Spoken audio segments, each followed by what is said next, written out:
Hello and welcome to the Recipients podcast series. Today we are talking with the excellent Duncan Steward. Duncan is the joint recipient of the Arts Award in the National Disability Leadership Awards for 2022.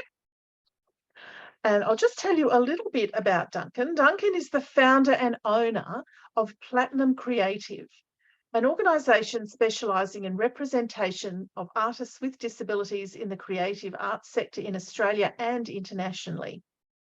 Duncan is also the co-creator and organiser of the online international concert White Stick Fest. Duncan is the joint recipient of the Arts Award. The Arts Award is for advancing the status of disabled people through artistic expression.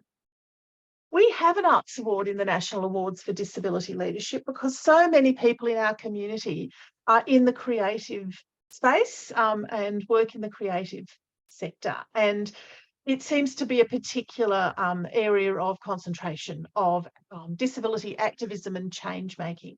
And so there is a specific Arts Award. So welcome, Duncan Steward. It's fantastic to be talking to you today. Thank you very much for having me along. Okay. How did you get into this stuff? You know, what drove you into being not just, there's a few things in there. You've got the White Stick Fest, but you've also created Platinum Creative. Why? Sure. So I was born blind. I had about 14 operations by the time I was 12. Have got some sight. I'm still classified as legally blind. And growing up, I always loved music. I played piano from about the age of 6, and I loved the whole thing around music, and I sang in choirs and did all that sort of stuff as you do at school and so forth, and played piano in front of 2,000 people at Dallas Brooks Hall and all that, which was fantastic back in the day. But then I went to work, was in IT and accounting for about 20 years odd, I'd say. And then I had this light bulb moment, and I'm like, I must have seen something on the internet or seen something across socials where some person in the music industry had been, shall we say, ripped off, or something had happened. And I thought, I think I can do something here. IT after 20 years was getting a bit stale for me. I wanted to do something different. So at the age of 49, I went back and did a degree in entertainment management, and then started managing music artists because I thought I could make a difference with a background in negotiating and all of that sort of thing, and a love for music. I thought that's possibly somewhere I could head, and with a lot of support from people around me who thought it was a fantastic idea, I bit the bullet and actually started my own business. And in 2017, I took on my first artist who has a disability, and it's blossomed from there. So I'm really lucky that it's something in the industry that people see benefit for, and I can make a worthwhile difference. Fantastic. And who would have thought you can get a degree in entertainment management? There you are, folks. Go for it. There is actually quite a few out there from a few of the universities. Yes. Oh, right. Just so exciting. I had no idea. That's thrilling. So what are you currently doing? What's the work look like right now? So the work, thankfully, we're past COVID in a lot of cases. There's still a lot of issues with things happening around the weather, of course. But I have 4 artists that I manage at the moment. Rachel Leokar in Adelaide, Connor Wink in Newcastle, Lauren Ackley in Sydney, and Summer Giddings in Sydney. And we're booking them for everything from shows to releasing music to recording for the first time in a professional studio to looking at potentially international gigs this year for some of them. So it's all happening, and Connor particularly is busy up in Newcastle in the last few months, having come off The Voice last year, doing really, really well. So everyone is very excited about the way things are heading in 2023. Fantastic. And for folks who aren't watching this one, the Duncan has a backdrop of Melbourne in the background. So you're down there, of course, in Arts Central, because that's what Melbourne pretty much is, isn't it? And so you're working with disabled artists all over the country. Yes, pretty much. I've got artists in Adelaide, Melbourne, Sydney, Brisbane, Far North Queensland, Byron Bay, and there are other artists that are involved that I book gigs for. So there's probably about 18 on the roster that I can get gigs for. I'm lucky to have really good relationships with organisations such as Supercars, NRL, other organisations like that, which it's obviously taken time to build those relationships. And I think we've probably put forward and had about 6 people sing at Supercars over the last few years, which is great, doing national anthems. And obviously we've had both Lara and Rachel sing at the National Flag Raising Ceremony on Australia Day in Canberra, which is broadcast to ABC TV. We've had some, really good successes in that. Lara sang with a choir in Brisbane in front of 550 people to a standing ovation of This Is Me. Rachel sung at an awards ceremony in New Zealand a few years ago.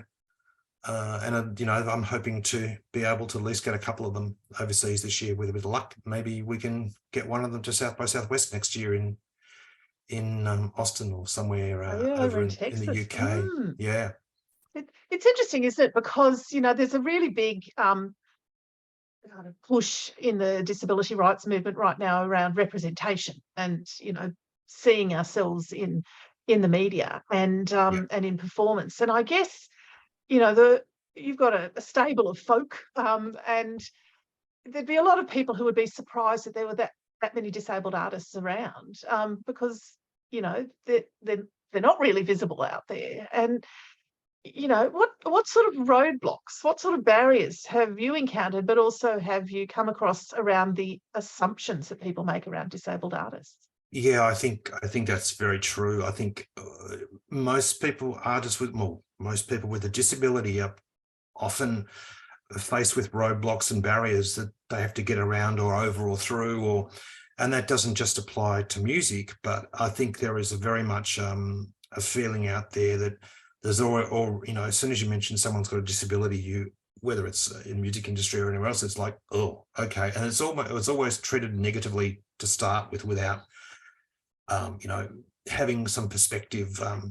You have someone like Rachel who sings in 6 languages and can, command a stage and has got a really good sense of humor. And, she's probably one of the best singers in Australia, but she just needs the opportunity to get out there and show people that she can do that. And there are my other artists are on the road to the same scenario.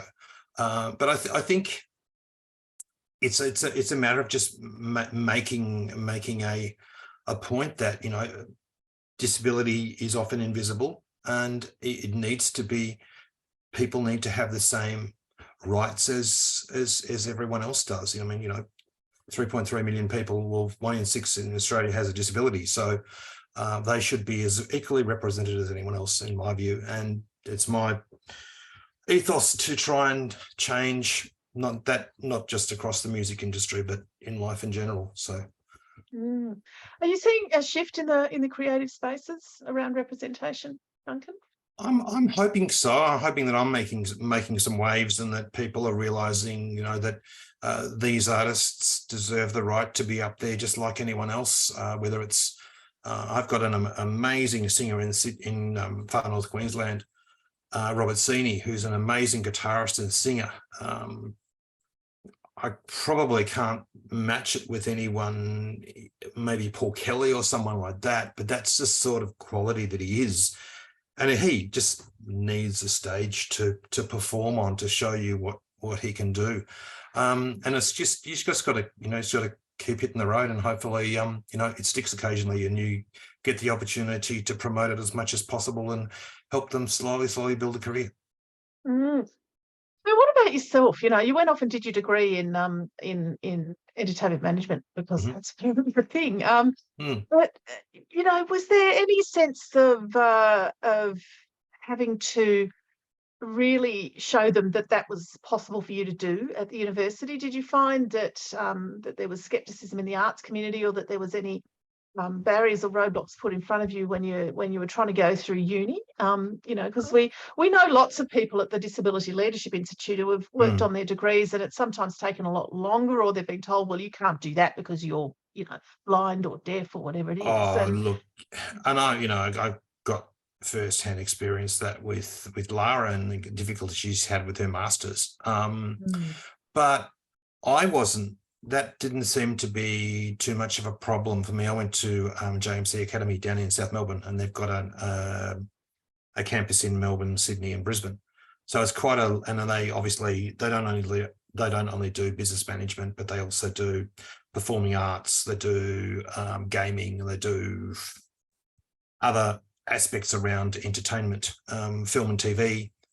So I think when we started off, we had about 25 in the course, and we finished with about 6 at the end, because my degree was really good because you could actually do a diploma for the first 8 units and then decide if you wanted to go on and do the degree, which means if you wanted just a taste of it, then you could, then go out and do something. But the head of department insisted that I pretty much insisted I do the degree, because he said, look, you're so suited to it. And I mean, I ended up with a distinction overall, which for me, when I did my first 2 degrees back in the 80s, I got through with passes and a few credits, to be able to do that and really enjoy what I was doing was really great. And I'd encourage, I'd encourage any artist out there, whether it's songwriting, whether it's performance, that you do some form of full qualification, because it does open your eyes to current trends and experiences and opportunities as well. So I was really lucky in that I was able to pitch a 6-week tour of the US, and also a 3-year marketing proposal to the manager of one of our Australian artists by the name of Vera Blue. And it was taken on board very favourably, in that it could have pretty much been implemented as a go-to straight away. So I was pretty happy that that's what the response that I got from it. So I knew at that particular point in time, I knew I could do this and it would work. And all I needed at the end of the day was the opportunity to work with people to help them. And I don't want to be in the limelight myself. It's more a case of wanting them to be in the limelight and doing what they love. So. Absolutely. So what do you think receiving this award, the Award for the Arts, will do for your work? How will it change it? What difference is it going to make? Well, I hope that people can see out there that people with a disability can achieve the highest level in whatever they do, and highlighting